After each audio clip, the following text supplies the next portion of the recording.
Sahaja Yoga is first to start your germination. Then it grows. In that growth, you have to become a wider personality and a wider personality. With the marriage, you become even a better person and you develop a better personality. Now, why marriage is necessary for Sahaja Yogis? First and foremost thing, it is the most normal thing to do, is to marry. God has given you this desire to be married for some purpose. But the same desire, if you do not use it for the purpose it is given, it can become a perversion, can become a nasty thing. It can be very detrimental to your growth. So one should understand this desire within us to have a marriage. Marriage means wife who is a part and parcel of your being. A wife on whom you can depend. She's your mother, she's your sister, she's your child, she's everything. You can share all your feelings with your wife. So it is important that the wife should be such that she should understand that this is the need of a marriage. Now in Sahaja Yoga, as you have seen, all of you have problems either of the left or the right. Now, when these marriages will take place, mostly spontaneously, it will happen by the nature's plan itself, that you will marry a person who is a complementary personality to you. Because supposing you are a left-sided person, and if you have a person who has a left side which is very strong, it will compensate. And that's how you will make a good marriage. But for that, one thing is very important, that you must share. You must share life, every bit of it, every moment of it. If you do not know how to share life, it's going to be very, very difficult. When it comes to love, how do we express our love? By sharing all our joys, all our pains, all our problems. But in Sahaja Yoga, it's little more, I think quite a lot more, much more. Here you have to share the community. The marriage is not for individuals in Sahaja Yoga, not at all. If anybody has this feeling that the marriage is between two persons in Sahaja Yoga, is a wrong thing. It is two community, it can be two nations, it can be completely two universes. So it is not to be enjoyed between yourself. If you are good husband-wife to each other, it's not sufficient in Sahaja Yoga. That love should be enjoyed by everyone else in the society, in the community. If you cannot do that, then you have not achieved Sahaja Yoga marriage. It's just an ordinary marriage as people have. It's just nothing special about it. Such marriage should be able to give chances for very great souls to come on this earth. A person who is married in Sahaja Yoga, who are Sahaja Yogis, who are sharing their love equally with the Sahaja Yogi yogis and the society that is Sahaja Yoga, then only great people will be born. I would say Bhagwan has done that. Bhagwan and Mandy, they have done it. It's something surprising. You see, they were engaged before marriage. They were married before Sahaja Yoga. They were married after realization. And I don't know how it has clicked in their life that they really share companionship with other Sahaja Yogis. Whenever he writes to me, he always writes about other Sahaja Yogis. He'll ask about every one of them. How are they? What are their problems? Unless and until it happens, the marriage has no meaning in Sahaja Yoga. At all no meaning. So first test of a Sahajogi marriage is that how much you have been able to share by this marriage other people. Now for example, in a normal marriage, a man is the person who is the head of the family, as you say. Now, he has to be the head. The man has to be head for certain reasons. There is nothing wrong in man becoming the head. It's all right, you become the heart. Heart is more important than head is. Perhaps we do not realize that, how heart is important. You see, even if the head fails, the heart can go on. We can go on always up till the heart is going on. But if the heart fails, the head fails too. So you are the heart as a woman, and he is the head of the family. Let him have that feeling that he is the head. It's a feeling, just a feeling.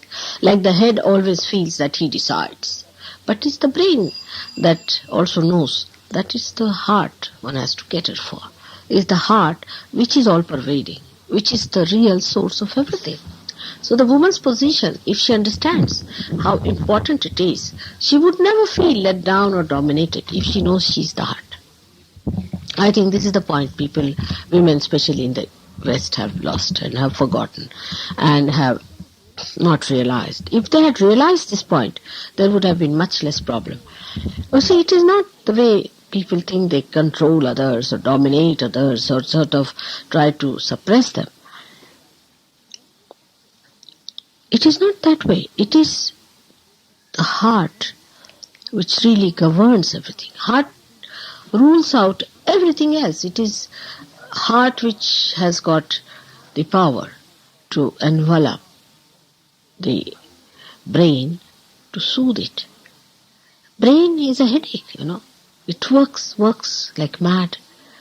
But heart is the one which can really cover the whole body with its love and can soothe it, can give it joy and happiness. It is the heart which contains the spirit. So heart is a very important thing, which is the power of the body. Like ultimately you have to become the spirit which is in the heart.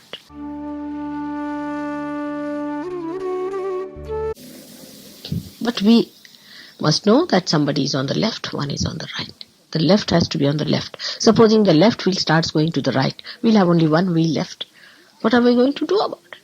We are all going on the same way. There are no two ways about it. There are two wheels needed to give it a balance. But we are going on the same way. These people don't realize. They think one wheel has to go on the right, another has to turn to the left. So imagine what will be the condition of such a family. We are going on the same way. Only understanding is needed. That one has to live with the powers of heart and another has to live with the powers of rationality, of understanding. Now, when it comes to rationality, ultimately it will turn to heart. Because it reaches a point when it does not know, then it comes to heart. Once women realize this, that they have this within themselves, but you must nurture your power of heart. This balance has been created long time back. Very long time back. So even when Radha Krishna existed, Radha was the power and Krishna was the one who was expressing, as you say, the potential and the kinetic. And people only know about Krishna, but Radha was the power. When he had to kill Kamsa, he had to ask Radha to do it. It was she who did everything. She had to dance. And he pressed her feet. He said, now you must be tired. I mean, why did you dance? Because without her dancing, things could not work out. So, it is so interdependent. It is so interdependent. As you cannot have a wick and you cannot have the light. You cannot have these two things separate. If you can understand that, then this balance is completely harmonious. It is between God and His power. Absolutely one. You can't imagine how it is one with God and His power. His power, His desire is the same as God. There's no difference at all.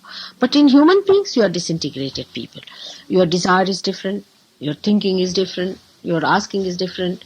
Everything is so disintegrated. That's why you cannot understand. That's why marriages are also disintegrated. The complete integration is the intermingling. If the wife has to work, one need not worry. If the man has to work, doesn't worry. As long as there is complete understanding of integration, of balance within you. So everything has two sides, as you can see clearly.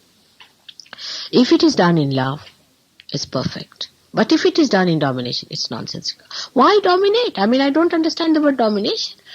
When there are two wheels, do they dominate each other? Can they? If one dominates, say one becomes bigger than the other, it will go round and round, won't it?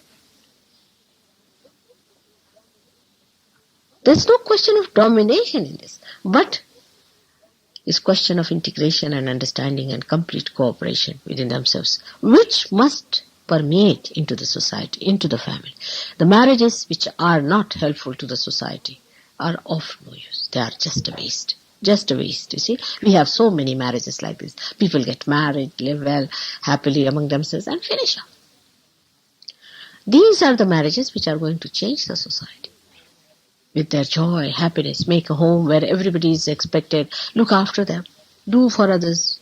You see, there are many people who think that nobody is doing anything for us. What have you done for others? What have you done? Have you done anything for them? This, once you start deciding and understanding, it would be very good.